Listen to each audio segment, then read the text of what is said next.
Del ego al corazón. Explorando tus heridas internas. Cuando dejamos de identificarnos a nosotros mismos con el ego, al principio estamos en un estado de confusión acerca de quiénes somos. Esta confusión puede ser muy profunda y de naturaleza filosófica. Nos hacemos preguntas acerca del significado de la vida, acerca del bien y del mal, acerca de lo que realmente sentimos y pensamos, como opuesto a lo que otros piensan que nosotros sentimos y pensamos.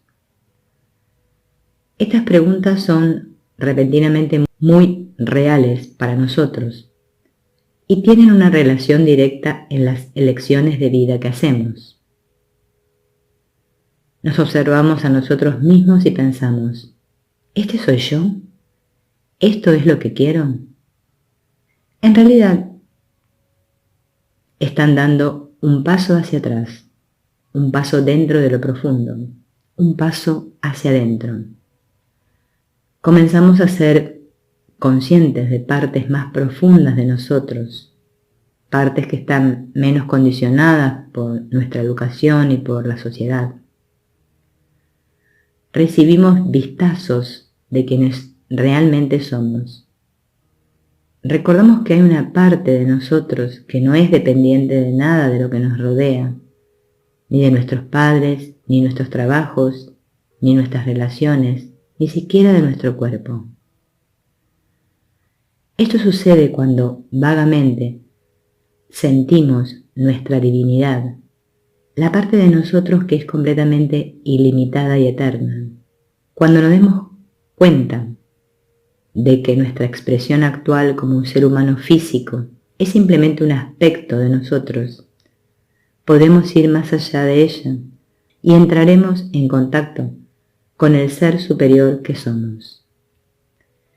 Pero antes de lograr esto necesitamos sanar las partes heridas dentro de nosotros.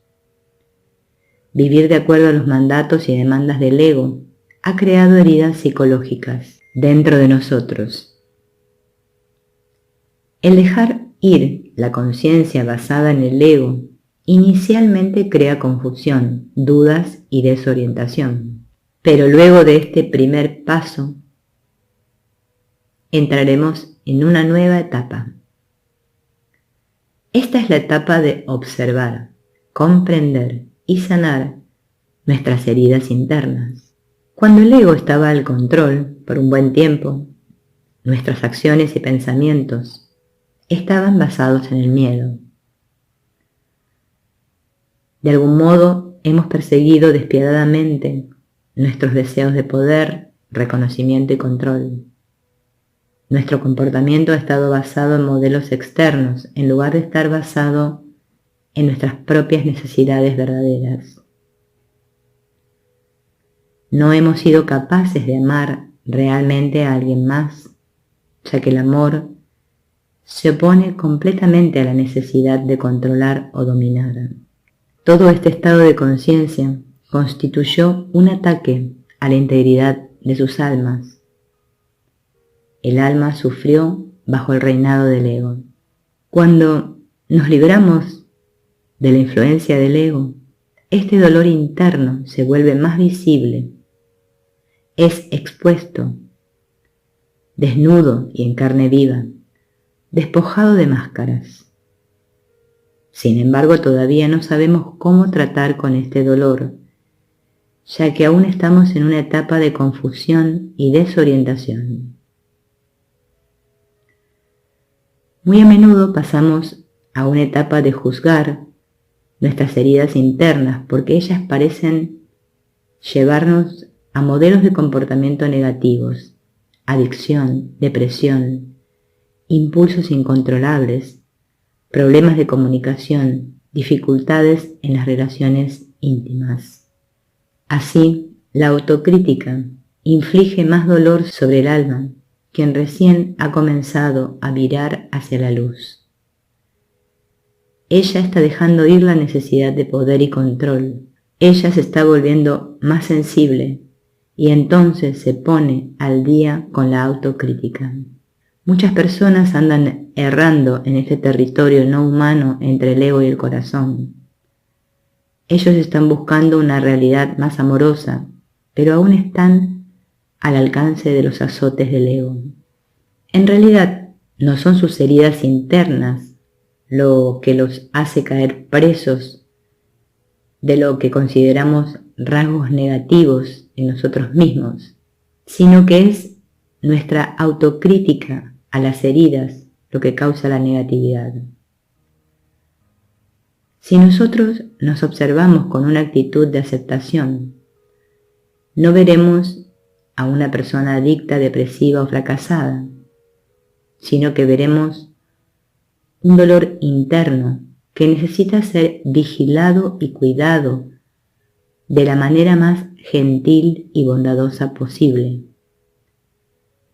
El paso más importante en la etapa 2 de la transición del ego al corazón es que ustedes están queriendo entender su dolor interno. Acéptenlo, comprendan sus orígenes y permítanle ser. Si ustedes pueden percibir el núcleo de miedo que es inherente a todas las expresiones de conciencia basadas en el ego, ustedes han entrado a la realidad de la conciencia basada en el corazón.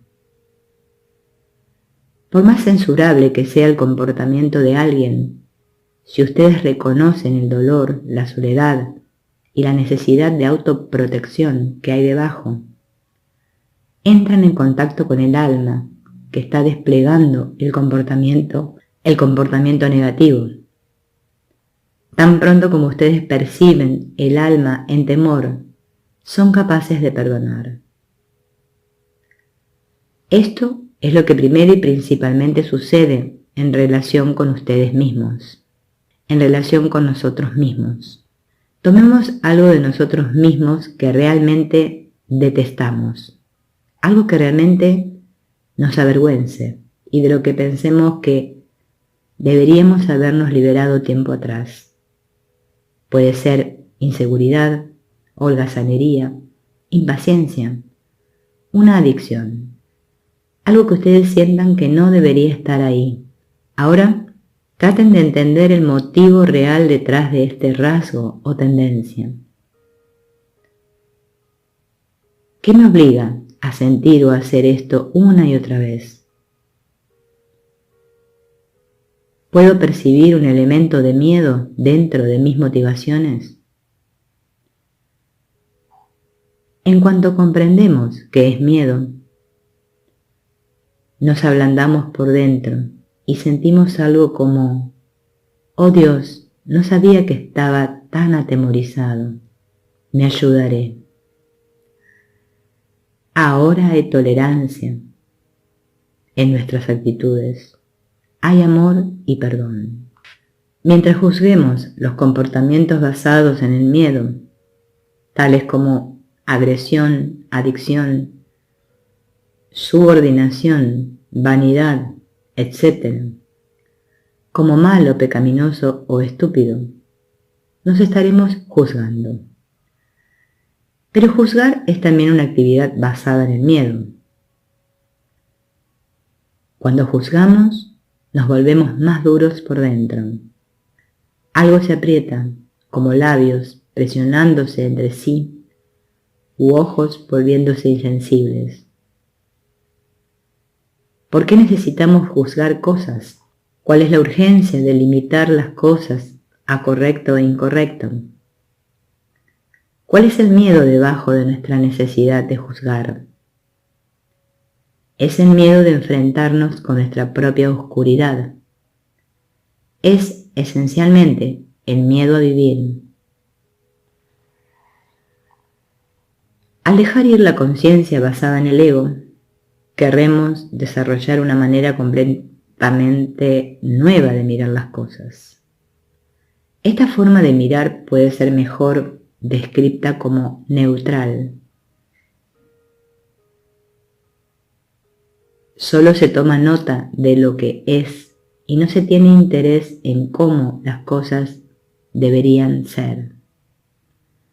Se observan las causas y efectos de los comportamientos basados en el ego, se reconoce el núcleo de miedo interno y entonces el ego se vuelve realmente transparente para nosotros.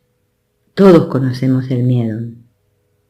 Cada uno de nosotros conoce la oscuridad y soledad de estar atrapado en el miedo. Cuando el miedo se muestra abiertamente con la cara de un niño, la mayoría de las personas reaccionan instantáneamente extendiendo sus manos. Pero cuando el miedo se muestra indirectamente a través de máscaras de violencia y brutalidad, parece imperdonable. Cuanto más destructivo y cruel es el comportamiento, más difícil es percibir el miedo y la desolación que hay detrás. Desde las profundidades de nuestras propias experiencias de miedo y desolación, podemos entrar en contacto con el profundo temor en las almas de los asesinos, violadores y criminales. Es posible para nosotros comprender sus acciones, y si lo hacemos basados en nuestras propias experiencias íntimas con la oscuridad, podremos dejarlo ser, sin la necesidad de juzgar a nadie. Si comprendemos verdaderamente que el miedo es un poder que está y del cual nosotros somos completamente conocedores a través de nuestras experiencias de vida, podemos dejar de juzgar. El miedo no es ni bueno ni malo, el miedo es y tiene un determinado papel que jugar. El miedo es tanto una bendición como una tortura. La opción de permitir el miedo en nuestra realidad fue hecha por nosotros. Nosotros fuimos el Dios, como quien dice, que permitió que el miedo juegue un papel constitutivo en nuestra realidad.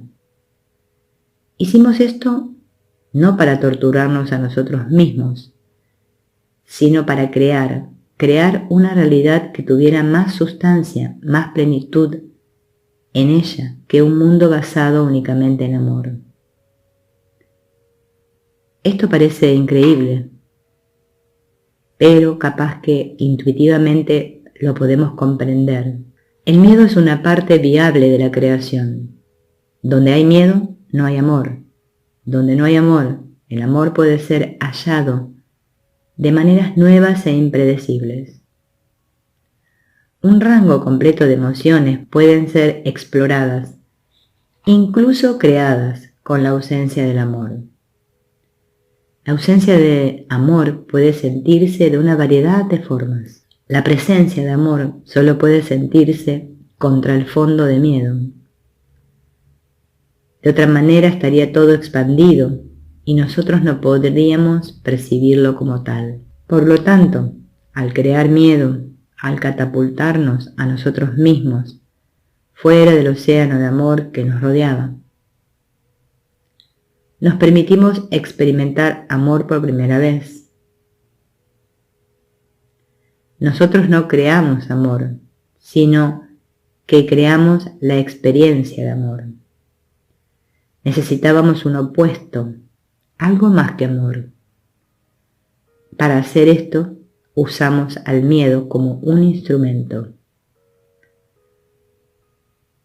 Del otro lado del velo podemos ver claramente el rol espiritual que juega el miedo en nuestra realidad. Por eso, no juzguemos.